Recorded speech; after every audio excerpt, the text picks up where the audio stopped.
जानते हैं हमारे विद्यालय में परीक्षा पे चर्चा का उत्सव मनाया जा रहा है और इस बार मोदी जी की थीम है परीक्षा उत्सव को जीवन उत्सव बनाए। ये मैथ तो मेरे समझ में ही नहीं आती है। एरिया का फॉर्मूला याद करूँ तो पेरीमीटर का भूल जाती हूँ, पेरीमीटर का फॉर्मूला याद करूँ तो एरिया का भूल जाती हूँ। पता ना क्या ही है। सब ठीक था, पर ये फिजिक्स भी समझ में नहीं आती। यही समझ में नहीं आता ये मैथ है या फिर साइंस। फिजिक्स तक तो ठीक था, पर हिस्ट्री तो समझ में ही नहीं आती।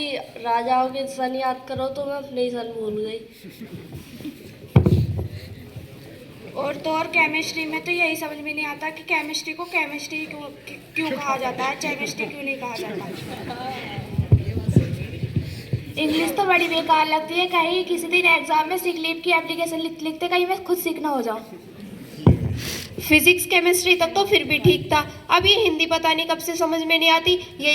यही पता नहीं चलता कि ये कवि कहना क्या चाहता है।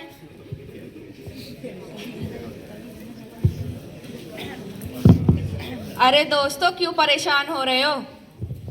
क्यों, तुझे टेंशन नहीं है? परसों से एग्जाम है। मुझे टेंशन थी पर अब नहीं है। क्यों? क्योंकि मैंने मोदी जी के मन की बात सुनी है। मोदी जी की मन की बात से तेरी टेंशन का क्या हाल है? अरे मोदी जी के मन की बात एक प्रोग्राम है जो कि परीक्षा पे चर्चा के अंतर्गत आता है, जिसमें मोदी जी हमें मोटिवेट करते हैं, परीक्षाओं के बारे में बताते हैं कि हम रिलैक्स फील होकर कैसे परीक्षा दें। और दोस्तों, तुम भी मोदी जी के मन की बात सुनना।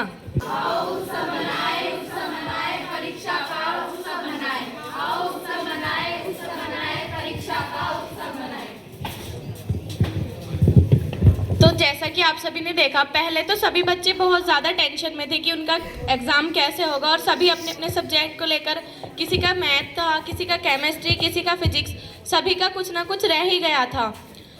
तो सभी ने घर जाकर अपने मोदी जी का एक प्रोग्राम जो कि परीक्षा के अंतर्गत चलाया गया है, मन की बात सुना और फिर सभी बच्चों ने उसे सुनकर अच्छे से अपना एग्ज़ाम दिया। अब रिजल्ट वाले दिन एक घर का दृश्य है।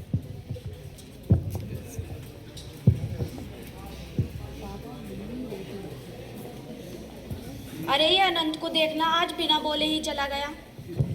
हाँ, आज तो ये मेरे से भी नहीं बोला, ना ही नमस्ते की। बड़ा उदास लगता है। बुलाना जरा। अनंत बेटा, इधर आना। डांटना मत, प्यार से समझाना। हाँ, मैं खुद देख लूंगा। अनंत बेटा, किसी ने कुछ कहा आपको? स्कूल में किसी ने डांटा? अगर किसी ने कुछ कहा हो तो बता दो। आज आपका रिजल्ट भी तो आने वाला था, आया? जाओ लेके आओ। प्यार से समझाना। हाँ, मैं खुद देख लूंगा।